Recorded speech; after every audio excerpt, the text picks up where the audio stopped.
Sonny Vanderbeck is the co-founder of Satori Capital, an investment firm founded on the principles of conscious capitalism. An investor, entrepreneur, and best-selling author of Selling Without Selling Out, Sonny leverages his diverse background as a business founder, public company CEO, and former military leader to drive the growth of mid-market companies. Committed to creating enduring businesses that elevate humanity, he brings his insight and experience to help business leaders generate long-term value for all stakeholders, including during a sale process. Sonny, welcome to the show. Thanks for having me. Yeah, thanks for doing this. And before we dive in, the question I always ask, after all, this is the Better Leadership Team show. So the first question is, what do you believe is the one most important characteristic of a great leadership team? So the one most important characteristic is fit for the situation and the opportunity. Let me unpack that a little bit. Every company has a different situation they're dealing with and a different set of objectives, right? To get to an answer like that, you've got to be able to define what does success look like for this particular company. And one of the patterns I've noticed over time is that leaders tend to fall into one of 5 categories or types. And we've all got skills across the different types, but we tend to bias towards one. So you've got the entrepreneurs, the clean sheet of paper crowd. And entrepreneur doesn't mean you're making a brand new business. That just means you know how to deal with the world when there's nothing. Right? There was nothing and now there's something. And that's a very particular skill set. Next to that are the system implementers. So the system implementer crowd can take something that the entrepreneur built and build repeatability and reliability and consistent results. And I can say this as an entrepreneur, we often tend towards kind of hair on fire, hard to keep us focused, but we build something new. The system implementer crowd says, well, hey, maybe we can do the same thing over and over again. And so they start to build some structure into, and again, this can be in a department or company-wide. Then you have the system improvers. So the system improvers don't do well when there's no system at all. But they do really well when there's a system that works kind of well. Like it's fine, but there's opportunities to make it better. Like this crowd can look at an existing system and start making changes to it and get extraordinary outcomes by their tunes and tweaks and improvements. Then you have the actual administrators themselves. So these are people who default towards, we have a really good set of rules, a really good set of process, and the majority of their job is to enforce compliance. Now, as an entrepreneur, it sounds like I'm saying this is a bad thing. It's not a bad thing. It's just a different thing. There are times in life, look, if you have figured out your accounts payable process and you just need it to be on rails and work exactly the way it's supposed to work, you don't want to get somebody that's going to come in and tear it apart and start over. You want somebody that can show up and get repeatable, reliable results. Like just don't mess it up is that crowd's default. And I think this is where some people run into problems hiring big company people into small companies. Big companies, by and large, are the administrator and system improver crowd. That's the success pattern. And if you take an administrator that waits for something to turn yellow to go work on it and put them in a company with no process, they fail kind of catastrophically. So that's the first 4 types. And then you've got this outlier type, the 5th type, which is the turnaround. And the turnaround crowd, they're kind of like entrepreneurs because their job is to see what's not there. Their job is to see what could be, although more often than not, they tend to be tearing down instead of building up. And again, I don't mean that in a bad way. The turnaround people, I know a lot of what they do is figure out what we're going to stop doing. We're going to stop doing these 19 things. And that is actually the sort of genesis of many good turnarounds. So you've got these sort of 5 skill sets. So depending on what you're trying to accomplish, if you've never had any kind of senior financial leadership, just as an example, like you had a bookkeeper and now it's time to skill up, you want to get a CFO or a controller that knows how to start from scratch. They've got real experience starting from scratch and building something. So that would be the entrepreneur type. It's the same thing would happen in sales. You've never had a sales force. You better get an entrepreneur or at least system implementer kind of person to come and build your sales team. Love it. Love it. And that you just set the bar, Sonny. People normally answer that question and they say, trust, or like, and you just set the bar to a whole other level, because I think your answer is great. And I do agree. It's not about having the all-star team of the best talented people. If they're all entrepreneurial type folks, you're going to have a bitch of a time implementing anything and holding everybody accountable if all you've got is the entrepreneurs on the team. So I love that. So thank you for that. So, Sonny, we can probably talk about any number of things with your background, but what I really want to focus on is exit strategy, but a very specific exit strategy. So an exit strategy could be, an ESOP. It could be a family transition. It could be, going public. But what I want us to talk about today is a focus on selling your business as an exit strategy. And for a lot of entrepreneurs, that's the exit strategy. That's the goal. So I want to start out a little bit with your background before we dive into all things selling a business. But there's a particular reason why that's something you went after, because I know you had told me when we talked that you had an experience selling your own business that kind of drove you down this road of helping others do it right. So tell me a little bit about that experience. Yeah, so I'll give you a quick rundown on how I got here because I think it's pretty relevant. So spent a little time in the military, got out, went to work for Microsoft, quit in 96 with this crazy idea we were going to use computers and the internet for business. At the time, it was kind of silly, but we were convinced it was going to work. It did. We grew really fast for a long time, took the company public in 1999, sold it in early 2002. We sold it to the wrong people. Our company was not a good fit for their company at all. That's where I learned, like, I'm not a really good business unit guy. I'm not good at the corporate thing. I can be a bit of a troublemaker. If you're an entrepreneur, I'll tell you now, the corporate thing probably doesn't work out for you when you have to do expense reports and TPS reports, and it's just not my thing. Anyway, we sold the business, and a year later, the company that bought us filed for bankruptcy.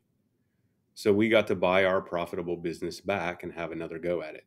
So that was a wild ride, having that experience of selling to somebody that wasn't actually the right. And when you say, Sonny, client. they weren't, obviously they weren't right because they wound up going belly up. But even before that happened, did you know they weren't right? And what was it about that situation that wasn't right? Well, except for everything, it was awesome. I mean, like culture mismatch, priority mismatch, style mismatch. So the business we had dealt with mission critical infrastructure, like online tax filing for H&R Block. Well, H&R Block makes all their money like 4 days a year. Like when the first stuff comes out in January and again on like April 14th, 15th, their stuff has to work.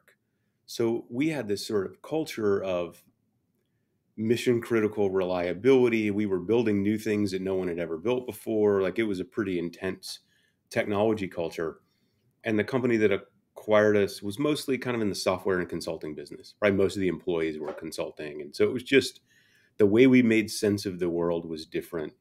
Our priorities were different. Our cultural priorities were different. Look, I've always been, and I think this harkens back all the way to the military days, like culture it's a tier one priority for leadership teams to spend their time on how can we be a better version of ourselves every day. And that just wasn't a big priority for them. And so you would see HR do goofy stuff that worked against what an extraordinary culture looked like in our business. And part of what made our business work, this is not true of everybody's company, but it was for ours. Our culture was one of our secret weapons. Like our ability to attract and retain not just like solid team members, but absolutely extraordinary team members was part of our success. One of the challenges we faced is we learned we had to brief new team members when they came on board. They said, look, one of the experiences many of the people that come here have is they were the smartest person where they worked before. And you're going to come here and you're going to meet some people that will absolutely blow your mind. And it's going to feel weird. It's okay. We all feel that way. We all feel like everybody in the room is smarter than us and has accomplished more than us. That's like what we're building here. So just that's one of probably 100 examples. So our culture was built around that. And the big corporate board, like that's not how they made sense of the world. And HR came down and they wanted to help and it didn't help. And So anyway, they filed, which was, first moment you're like, oh my God, this is terrible. Second moment, you're like, wait, maybe I can get it back. So we bought it back. It took us about 18 months to fix all the stuff and had another go at it as a private company, and then had what I believe was a really, really good exit on the second time. And one of the ways I measure that exit is many of my team members were still there years later, and most of them had been promoted. The opportunity that got created through the final acquisition was substantial for our employees and substantial for our customers. Like our customers got some new services that they couldn't otherwise get. Their customers got some new services they couldn't otherwise get. And look, I won't say that we figured it all out by the second one. I think we got 50% lessons learned and 50% we got lucky. But it became very clear to me that no one was talking about this stuff. Like I didn't grow up wanting to be an author. Like it never really crossed my mind. Like, well, why are you going to write a book? And what I realized was like everybody's talking about money stuff, and no one's talking about the other things we care about as owners and CEOs. Like not at all. And when you hire a bunch of advisors, everybody in the room they're trying to get a deal done and get a bunch of people paid. And no one else cares about what happens the day after. So I started talking to some CEO friends about their own experiences with this. We obviously had my experience, and at Satori, we're an investment firm. We work with sort of lower middle market and middle market companies, so kind of 5 to 50 of EBITDA. This is something we had to deal with as well as a firm. It's like, how do you do this in a conscious way? So that was the genesis of the book. Like I don't want to write it, but I couldn't help it because people only get one shot. Like I got overwhelmingly lucky. You can't make your plan is, well, I'm going to get to buy it back and, get a second run at it. So like you get a couple of irrevocable things that happen in your life. Like having kids is one of them. You can't really undo that. You can get a tattoo off pretty easy. You can't unsell a company. So if you don't get it right, it's a one-way street and it's all on you. Like if you're the CEO, this is your issue, no one else's. So I love that. Let's step back. I want to step back and kind of go through the process, and not every step of the process, but I want to step through it logically, and starting with you're the owner slash CEO, of a company. You're growing. You're at, 5, 6, 8 million EBITDA, whatever it is. Early on, your exit strategy is at some point to sell. As a business owner, when should you start thinking about the sale, preparing for the sale, not necessarily diving into a sales process, but does preparing for a sale happen as soon as you start your company? Or is there some magic period of time where it's like, hey, now I'm ready, I need to start preparing for a sale?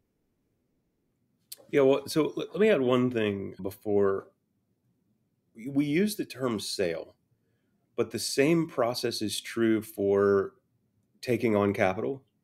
You're going to sell somebody a third of your business or 60% of your business. It's the same process as preparing for a sale. By the way, you're going to sell it to an ESOP, same process. You're going to hand it to your kids, same process. Like this process about selling without selling out is actually about sort of transitioning without selling out. But like that makes for a crappy book title. So let's not use that. Like the first thing is you got to figure out who you care about. So the question I'll put back to you is figuring out who you care about and what you want for them. Is that something you do at the very end or at the very start? And I would say let's do it at the very start. Like that's the essence of conscious capitalism, is figure out who your stakeholders are, which that's just like who do you care about and who cares about you. So stakeholders often look like your employees, your customers, maybe the community your company is in. A lot of these companies have a bigger impact in their community than many people realize. Like just being a good company actually creates a lot of good in the world. Investors are a stakeholder as well, owners. And so sometimes I'm the stakeholder because I own it personally. Sometimes I have multiple family members that own parts of the business. So figure out who you care about and who cares about you, and figure out what you want for them. So do that early, because that's going to help you make better decisions along the way. Like that's when you hear me use the terms conscious capitalism, that's a big, big part of conscious capitalism, is figuring that out. To be clear though, I'm not a fan of the whole built to flip I built this company to sell it thing. Like it just feels like very transactional and sort of money focused. And most of the CEOs that I know, and I would say all, but I'm sure there's one somewhere, they didn't start their company to make a bunch of money. The money is a side effect. They started their company because they couldn't help it. They saw a thing in the world that needed to be different and they couldn't help it. They just, every day they got up, it was the thing they were thinking about and they had to go for it. And so it often is, it ends up very customer focused. Like I saw this opportunity in the market, this customer need wasn't met. I had to satisfy this. I couldn't help it. So, in the media, like CEOs and owners, like they get this bad rap of, oh, this sort of greedy capitalists. Most of the CEOs I talk to, they're not thinking about how much am I getting paid? I'm trying to get some money. They're thinking about how do I get my team happy? How do I make my customers happy? Maybe I can be a good partner with my supplier, etc. And the final piece here is because at Satori, we have permanent capital. And what that means is we can be an investor for as long as is appropriate. Doesn't mean we don't sell, just means we don't have to. We can be an investor as long as we want. If you have a growing company with lots of cash flow and a great culture with happy customers, suppliers that feel like they're partners, and at a community that loves to have you there, you have all the options available to you. You can do whatever you want. Like you don't have to build in, well, I'm going to flip it to this strategic because they missed this. Man, you got a great business. How good is an exit plan that I have a great business, which also means I don't have to do anything? You have a great business, you have all the choices. If you have a business that was just built for this one situation, I'm going to try to flip it to somebody, ooh, I hope that works out for you. But it's a lot more interesting and soulful to just build an awesome Yeah, I've always said to my clients, and it sounds like you and I are on the same page, is if you want to build something that you can sell for whatever the reasons are, and as you said, the people you want to take care of, the best way to do that is to build a sustainably great company. That's right. That, and by the way, whether you want to sell or not, I hope you're building a sustainably great company. Yeah, one of the things I talk about that I get a couple of side eyes when I talk about it, particularly in large groups of CEOs, is I think a lot of CEOs should be lazier. And here's what I mean by that. I use lazy as the anti-hero. So it can be really great for your ego if you're at the center of everything. Man, this doesn't run without me and I'm involved in everything and I know how to turn the wrench on the machine and I know how to swab the deck and I know how to sell and there's a line of people at your door. Man, you feel needed and wanted and you're the problem. Like when you're, and it's the better you are, the worse it is. Like here's the paradox. If you're absolutely brilliant and you can do everything, it gets worse. And I've seen people build $100 million businesses that cannot survive without them. If they're gone for 2 weeks, the thing falls And a apart. potential acquirer is going to figure that out pretty quickly. That's right. So the funny paradox is your company is worth more if it doesn't need you. And it can be more fun to work on if it doesn't need you too. Now you get to spend time working on the really important strategic things. You want to spend a day rethinking culture? You got a day to do that. If you have 20 people on a line out your door that the thing doesn't run without you, you don't have time for that stuff. And so this idea of CEO that gets to work on their business, not in their business, is another way to say the same thing. Those companies, if you're going to take on outside capital, if you're going to sell to an ESOP, like you mentioned ESOP earlier. Hey, if you're going to sell to an ESOP, but you're a hero and the thing doesn't run without you. So now you're handing your employees a system that fails from day one because you're not in it versus, no, it actually mostly runs without me. Like I don't need to be here day to day for this thing to succeed.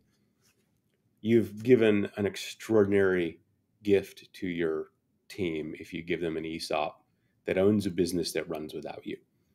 So like, don't be a hero. So if your exit strategy is a sale, how do you find the right acquire, whether it's a financial sale or a strategic sale? And maybe you could explain better than I can the different types. And Yeah. obviously, that's the mistake you made the first time around. And you actually had a chance to redo it, which most people don't get a chance to do. But how should we think of about finding the right acquirer for a business? Yeah. Again, and I'll sound a little bit on repeat about this. First, you've got to figure out what you want, and you've got to ask some real questions about what's important to you. So I'll give you an example. I talked to a CEO recently who was exhausted, and it's a common affliction for CEOs where they're just exhausted, and they might be exhausted for a decade and they keep going. But this is a real moment with this guy. He's like, "Dude, I'm just exhausted. Like, I think I want to sell this business to private equity." And I had a real conversation with him. I'm like, "Hey, look, most private equity firms, here's how that's going to go. They're going to write you a big old check, and they're backing you and your plan and the business and so on day one, when you're like, oh, I can finally take a break, their mindset is, oh, we're excited, we're going to go even harder and go faster. They just wrote a $50 million check to go build hopes and dreams, so they're ready Yeah, for you, the you think it's time to take a break. They're just getting started. Yeah, they're day one. They're full of energy, and they got a bunch of people that can have a lot of good ideas and some not so good ideas, and ask a lot of questions faster than you can do them or implement them. On the other hand, like I'll take the opposite of that: a sale to a strategic. So, and when we say a sale to a strategic, that means another business. Like they might be in your business, they might be in an adjacent business, but you're selling to another company instead of selling to an investor. Like if you're tired, a strategic sale is one of the best places to go, because by and large, the strategics, no matter what they say, they don't really want you around. Like they'll say they want you around, and sometimes they'll give you an earn out. But if you really actually in your heart want to be done with it, like you're in the place where you dread going to work, like you're in that mode, God, sell it to a strategic because they kind of don't want you. And so what happens the day after is you're like, well, this is how we do it. And the strategic, the big giant behemoth is like, no, we have a corporate approach for how we do that, and we're going to do it our way. Like they don't want to hear it. They don't want to hear it, and they don't actually care if your way is better. They just want to do it their way. So look, the second time I sold, I had a really short transition. It was like a 90-day transition. But again, I was in a place where I mostly worked on the business. I didn't work in the business day to day. So that made sense. And we got 30 days into it, and they called me and they're like, hey, we don't really need you, man. You can go. We'll pay you the money we said we were going to pay you for hanging around. But like we got it from here. Your services are no longer needed, and your opinion is definitely not warranted. Please leave us Now, alone. did you feel thankful or insulted at that point? Ah, man, I don't know what kind of emotion it was. It was just weird. Like, I gotta tell you that the last day at your own company, like I still remember it. It's just kind of weird. You're like, I don't know how to feel. I don't know what to think about this. All I can say to the team is thank you, right? Because in our case, we had a decade-long run, and it was a wild ride. So for me, it was just uncomfortable. I didn't feel bad. I didn't feel good. In my case, I had the seed of this idea with Randy about starting Satori. So I had the inkling of, hey, like this is coming. We're going to go do this thing where we try to fix capitalism and all the stuff we don't like about investors and change the world through being a better investor. So I had that to look forward to, and I think that helped a lot. What I didn't have, I wasn't like sitting around twiddling my thumbs with nothing to do and I'm bored and distraught because we had an exit. I was at peace with it. It was actually, the company was in better hands. Our business was a better fit for the company that owned it than for me. Long story about strategy and why, but it was a real thing. It belonged there. Um, by the way, little side note: one of the things that I was not able to do was take a real break between Data Return and Satori. And I could have, but I didn't, because I got like super excited about what we're doing here. If I could give myself advice, now 15 years ago, 16 years ago, would be turn it all off.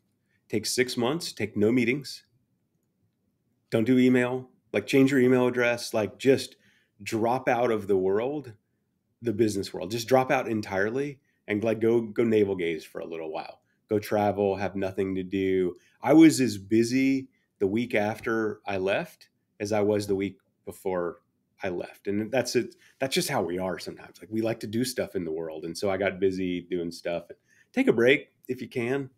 It's worth it, and you only get a few shots at a break. I'm glad you went there, and I was going to go there a little bit later, but we're right there now, so I'm going to dive in to kind of the psychological piece of all this, because you not only saw it from your standpoint, your advice was, man, you should have taken some time off, but you see it in the companies that you work with.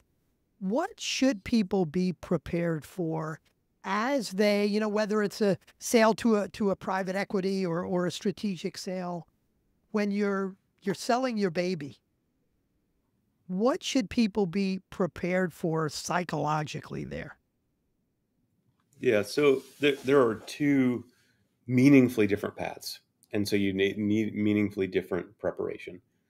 So path one, I'll give you an example. We often buy 60-70% of the company, and so we're just a new partner. We're often trading out. So you had some old shareholder, cousin Jimmy, that wouldn't let you grow and just wanted his money, and you're like trying to grow. And so in the cases where you're going to stay and you're going to still own a meaningful piece of the business, the thing you need to be prepared for is change. Not all change is bad. Part of the point of the partnership is to go faster, go bigger, et cetera. Like, look, as CEO, when you go from 100 employees to 300, company's a totally different place. Whether you owned it when that happened or not, it happens again in the 300 to 600 range, and again at 1,000, and again. So, look, change is coming. If you do a transaction, it is overwhelmingly unlikely that nothing changes at all. So just be ready and like have an open mind. And so that one of the psychological things to prepare for is the first couple go rounds, you're going to feel like you have to ask permission to do stuff, and it's going to piss you off because you're a CEO. Like, why do I have to, so we have a call Satori list. Like there's only like 7 or 8 things, but like, hey, if this happens or you're going to do this, like you should call us. And the rationale is not like grading your homework. It's just we're partners. And if you have partners, there are certain decisions you want to talk through with your partners. And so that can be a transition, especially if like you own most of the company, you called all the shots, you didn't have to ask anybody about anything you wanted to do. But now here's the other side. And this is real. And I see this happen with our CEOs and CEOs that aren't working with us. There's a bit of sigh of relief. Sometimes like the whole thing, like it's lonely at the top. You're sitting in your office, you're trying to figure out what to do, and there's nobody you can talk to about the issue. For whatever reason, the issue is one you can't talk to your team about, like, or you have their feedback, but it's not crystal clear what to do. And you just want to chew through an idea with somebody or chew through a direction with somebody. Like if you've got a good partner, that's part of what they're there for, is like, let's just talk through it, look at it through other perspectives. And so going from, I call all the shots and it's all on me, to I have partners and there's some things I should discuss with them.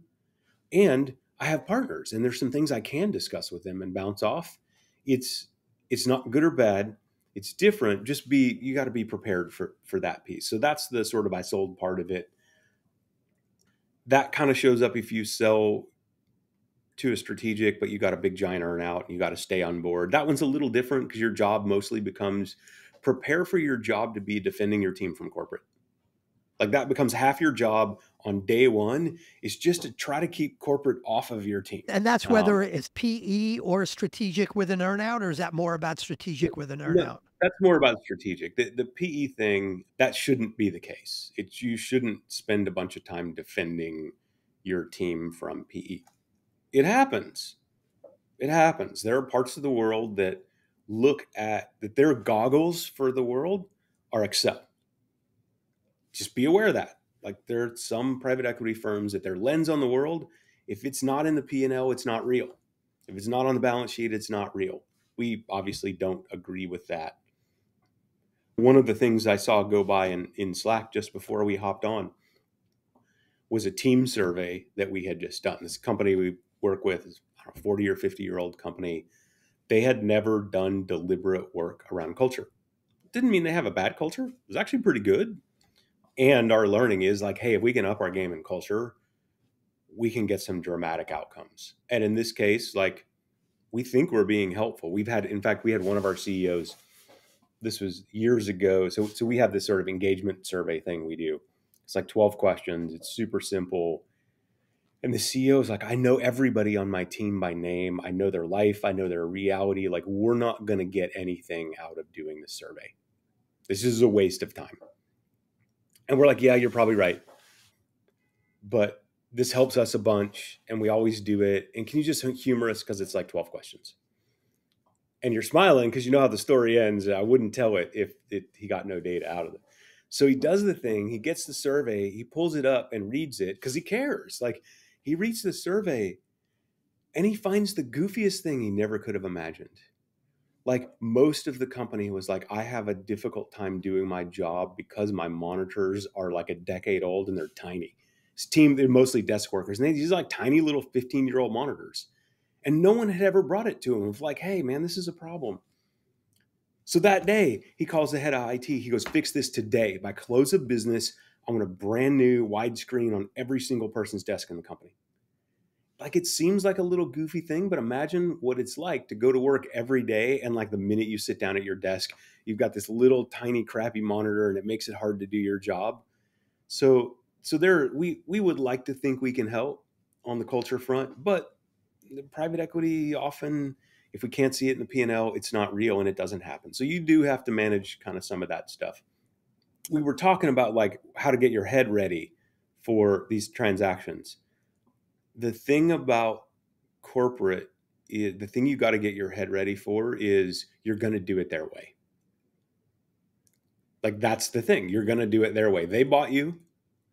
They wrote a check. And when somebody buys 100%, they get to call all the shots. Like, they go, well, we're just not doing that benefit anymore. And you can backflip and cry and argue and do all this stuff. But the way it ends up is you're going to do it their way. Unless you read my book and you got ready and you figured out what was important to you and you got out ahead of it. And I'll give you a specific example. We had a CEO friend that owned an insurance company in Austin. And the thing about Austin is, like, Austin's pretty casual. It's a casual place. And insurance is not a casual industry. Like most of history, insurance, like, you see the Thai guys show up. And when the Thai guys show up, we all know it's bankers, accountants, insurance, maybe one or two, but it's mostly going to be one of those three. So the insurance industry, this is pre-COVID, was like a heavy Thai crowd. And the CEO was like, man, we're in Austin. We're not playing that game. So he got to attract people to his company. Literally, like, tier one was like, we can dress like business casual at work was a thing. It was a huge thing for him and drove part of his success. And it was aligned with his customers because his customers weren't wearing ties either. They were some software company in Austin. So Strategic buys him. Like 3 weeks after it closes, HR shows up and they're like, hey, we're from corporate. We're here to help. It's come to our attention that you're not aware of our dress code. We brought some ties for you. Oh my gosh. Like, he loses his mind. And look, so something like that, can he call the CEO of his acquirer and say, hey, this is a bad idea. You don't want to do it. Yeah, he can. And in this case, I think he did. But you kind of burn up a chip. Every time you do one of those, you burn up a chip. If instead, going into it, you had said, hey, my employee stakeholder is an important stakeholder to me, and life for them after the transaction matters to me. What do I want for them? And what do they want? In this case, the dress code thing would have come up and you would have had it going into it. And so you would have said along the way, hey, look, one of the things that's important to us that's given this great economic performance is the dress code actually lets me attract new people. So my preference would be, let's not change that. And in deal dynamics, the CEO on the other side is like, sure, no problem. Like, it's a 10-second conversation. No one cares. After the transaction, it's a huge piece of drama and a bunch of emails and meetings before the transaction. He's like, sure. And so now, by the way, HR is going to show up and they're going to try to help because they're from corporate and that's what they do. but they show up and they're like, hey, it's come to our attention. And you're like, hey, thanks for your service. But we already have an agreement with the CEO about this. And if you have an issue with that, you should go talk to him. Done. And they'll just leave, and they'll never email them and go, oh, there's these renegades down here. And so the deal is, if you get clear about who you care about and what you want for them, a bunch of the stuff that's going to aggravate you, you don't have to deal with. I want to go back, Sonny, from the psychological piece. I want to rewind a little bit. You talked about if you're exhausted, selling to private equity may not be the way to go. If you're exhausted, it may be more of the strategic sale, and then you've got your earn out and you're out of there, maybe out sooner rather than later. Let's talk about that a little bit more in terms of finding the right acquirer. How should someone be thinking about benefits of selling to, or the right situation, or to your point, based on what it is you want, what is the right time or the right situation to sell to a strategic buyer versus private equity? So one of the ones I mentioned is like, you need to go. Like, you're just, you don't have it in you anymore. You need to go. Strategics are pretty good about that situation. And sometimes the you need to go is like, you just need to be psychologically done with it, right? So this is back to in your head.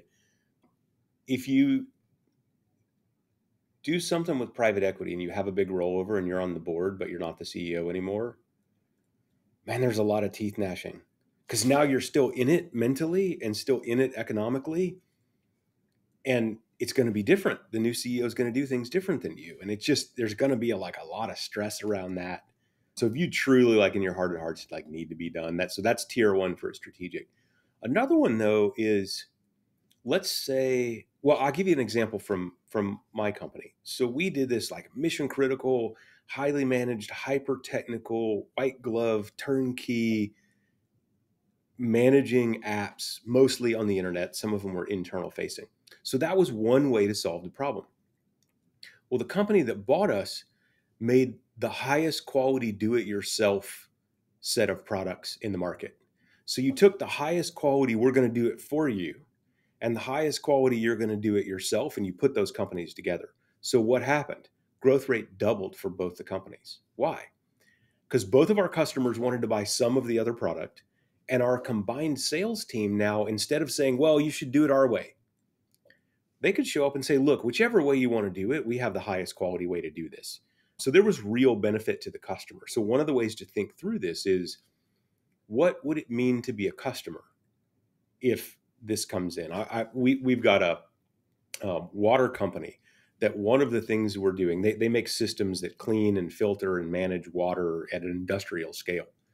So if you buy this machine from us that does this, well, the step before that is a screen, or the step after that is a pump, or what have you. If I can bring to my customer a more whole product, so instead of them having to buy piece parts, I can sell a complete solution, that can be a really great outcome for customers. So part of what you're looking for there is there a reason, and this is the answer to the question, is there a reason for your company to be a part of their company? Sometimes it's to get bigger, to have scale. Sometimes it's to bring new products to your customers or their products. Sometimes the biggest driver is you just don't want to work on it anymore. I think that's one of the best fit opportunities. Let me give you one other just example. I'd probably get 20 examples in the book. You've got a product, customers love it, you can't wait to sell it to more people, and you're totally jazzed up about that. But the thing you're not great at is sales and marketing. And so you sell regionally. Let's say you sell in, I don't know, Nevada and Arizona is where you sell. But everybody across the country actually needs this thing. If you sell to the right strategic, the next day, their sales force can sell your product to the whole country. I knew a guy had $100 million in revenue, sold his company to IBM. The next year, it had $300 million in revenue. Why? What'd they do? Was it IBM have magic? No, IBM has 10,000 or 50,000 salespeople. And they said, hey, we bought a new thing. Go talk to your customers about it. And they did. And so his company tripled in a year. So that can be one of the things. Like, I want to bring this thing to the rest of the world, or my product is a great fit inside the product line. I'll give you one other example. We had one of our exits. was like this. Number 3 and number 4 by scale in the industry, those two CEOs got to talking and realized if they put their companies together, they would be the new number 2.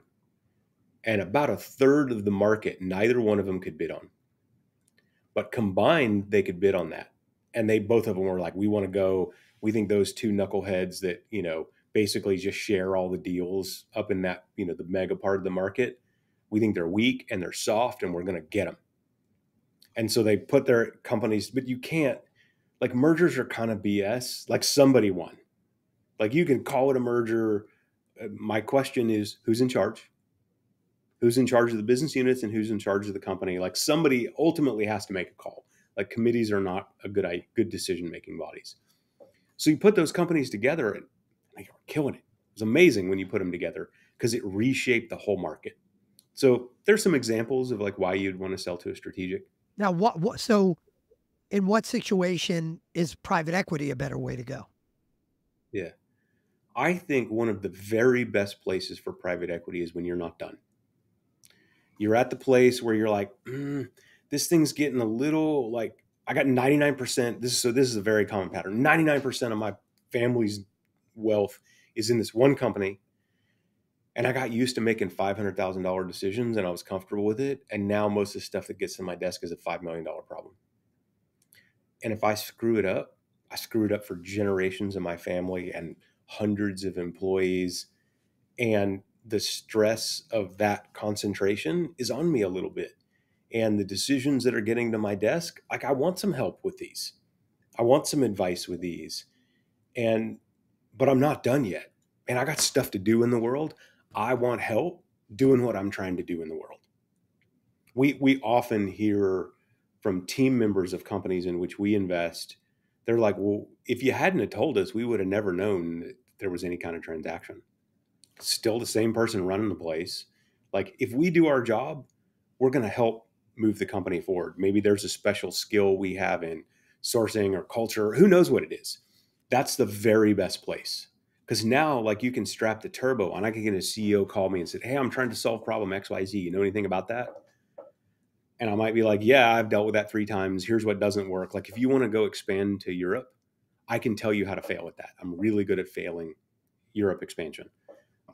But I probably have a CEO in the portfolio somewhere or somebody in our ecosystem that actually really does know how to do that. So I'm ready to go. But man, it's amazing how, so this is back to the psychology. I have seen this over and over again at little scale and big scale, having a little bit or even a lot of money just sort of over there away from the business can transform the way you feel about the company.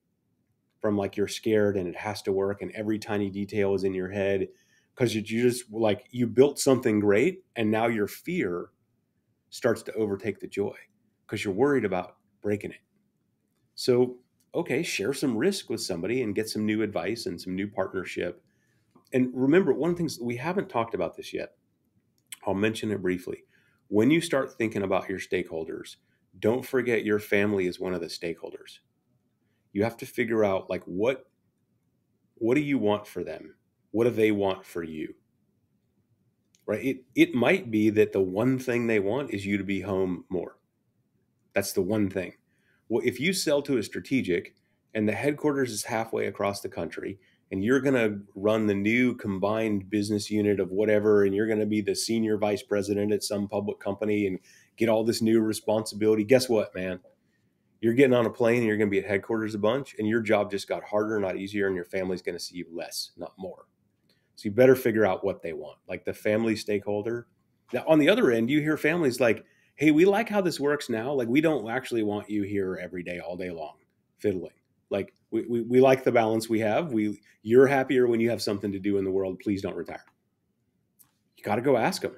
Have a real conversation with your spouse about what they want for you. One of the things, that part of the reason I was on that is it is very common for when you go from like everything is existential and you've spent 20 years building this thing and your spouse sort of spouse was there when you were broke and eating ramen, and like when you get a little bit of liquidity in the family bank account, like, man, everybody can take a deep breath And now you can go harder because that worry is gone and you've got a partner. And so you don't have to worry about, well, what if I make this decision and it's terrible and I run it off the cliff and like that. So I still got fight left in me and I'm ready to go. Private equity can be a That great gives you fit for that. that. You've got the capital cushion and the intellectual cushion, so it's not all on Yeah. you. Love that. And it definitely sounds like if folks are interested, they've got to go get your book. If for nothing else, the idea of all these different perspectives of figuring out what it is who matters to you, what you want for them, whether it's family, employees, yourself. As we kind of wrap this up, tell me more about Satori Capital and kind of the scope of what you guys do. Sure.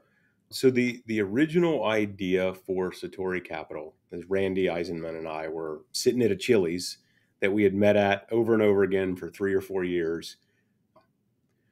We thought we could make a difference by being the capital partner we wish we could have had. So Randy was another CEO, and y'all know, like entrepreneurs, we complain a lot, but we usually do something when we complain. Like we complain enough, and then eventually we go do something. So we're like, well, let's stop complaining. Let's go make this thing. And there were three things that were important to us when we made Satori. So one was having real long-term capital structurally. We can be investors, owners for 99 years if we want. We don't have to, but having that flexibility allows us to be more long-term minded when we make decisions inside the company. Second, the idea of the operator's advantage. We have experience as CEOs. Our team has lots of experience. Like you'll see lots of people on our team, they've been in the trenches, they've done the thing. If we're going to go build a sales force, okay, we've got somebody that knows how that works. Like we wanted to build a team full of people who could make a difference, not people who would yell at you about why is AR gone up, 2 days, 2 DSOs since the last board meeting. And then the last thing, and we touched on this earlier, was this idea of conscious capitalism. Now today, the idea that, hey, maybe you should care about your employees and customers and figure out what you want from them and have a better culture doesn't quite seem like a crazy idea. People are like, oh yeah, that kind of makes sense. I promise you in 2008, they were patting us on our head. They're like, oh, that's so cute. We were young, we were, mid-30s, and we did that. So that idea, those are the three ideas that were the genesis of the story. For a private equity business, here's where this sort of rubber meets the road, like what we do. Manufacturing companies where there's a lot of engineering or intellectual property, industrial and commercial services. So we call them the white truck business. You got a skilled technician in a white Ford F-150 and work boots that's going to drive out to do a thing that's hard. We're pretty good investors there. And established brands that have opportunity around e-commerce to unlock the sort of digital and direct to consumer. Like those are the three types of businesses where we can be absolutely extraordinary. We'll occasionally do something outside that where we think we are uniquely qualified. These are companies that are kind of 5 to 50 million in EBITDA. Usually it's like 8 to 35 when we're a majority, and somewhere above 10 if we're a minority. So one of the unique things about us, we can buy a third of a company if the company's big enough. We don't have to be a majority investor. So about 2/3 of our investments are majority, about 1/3 are minority. And our plan is to partner with the CEO that's there, and let's see if we can go build some hopes and dreams. And that gives us the opportunity to do whatever we want. Like on the exits, basically at this point, I think 100% of our exits have been the leadership team of the company comes to us and says, hey, we think it's time to have an exit, and here's why. Like I'm smart enough to know I'm not smart enough to override a call like that, to say, if y'all think it's time for whatever reason, okay, let's go, right? Do you want to merge number 3 and number 4? Do you want to lower? We had a finance business that had a pretty high cost of capital, and they realized by doing a transaction, they could grow faster. That's what they wanted to do. Okay. So the idea here is to be a real partner with some real skills that cares about stuff like culture and customers and employees and so forth. And that's the fun part. The fun part for us is not, oh, we had an exit and we made some money. Like that's cool. Like that should be a side effect of building great companies. Love it. Love it. If people want to find out more more about you, about Satori Capital, about the book, and all this will be in the show notes. But where's the best place for people to go to find out more? Yeah. SonnyVanderbeck.com. Made it easy. It's my name. Or SatoriCapital.com. You can get in touch with me that way pretty easily. And I'll point out one other thing. On my website, I built a couple of workbooks for the book. I go, Sonny, workbooks? Like, is this like fifth grade? Like, what are you doing? Here's what I figured out. For me, when I think I've figured something all the way out, I haven't really yet. It's when I commit it to paper. And there's something magic about committing it to paper, because I'll write it down and then the next day I read it and I go, no, that's not it. I haven't figured it out yet. And I'll do it again and do it again. So I made workbooks. No crayons come with it, but I made workbooks because I know for a lot of us, when we commit it to paper, it helps us really think through it and it helps us share it with others. So those workbooks are free. They're on my website and hopefully they're helpful to some. Love it. And this is so important because I've run into, over my 35 plus year career coaching and consulting, I can't count the number of people I've run into who sold their business and were not happy, whether it was the psychological portion or, man, I could have got more money, or, man, I hate the company. I've got this earn out, man, I want out and I can't get out. Or, people, they learn so much by doing. And as you said, after the fact, normally you can't do it over again. So I love the fact that in the podcast, and people ought to go buy your book to kind of, man, figure this stuff out before you jump into that process, because you're not going to get a chance to do it all over again. So, Sonny, this is great. I always say, if you want a great company, you need a great leadership team. This is a big part of that. So, Sonny, thanks for helping us get there today. Thanks for having me. This was a blast.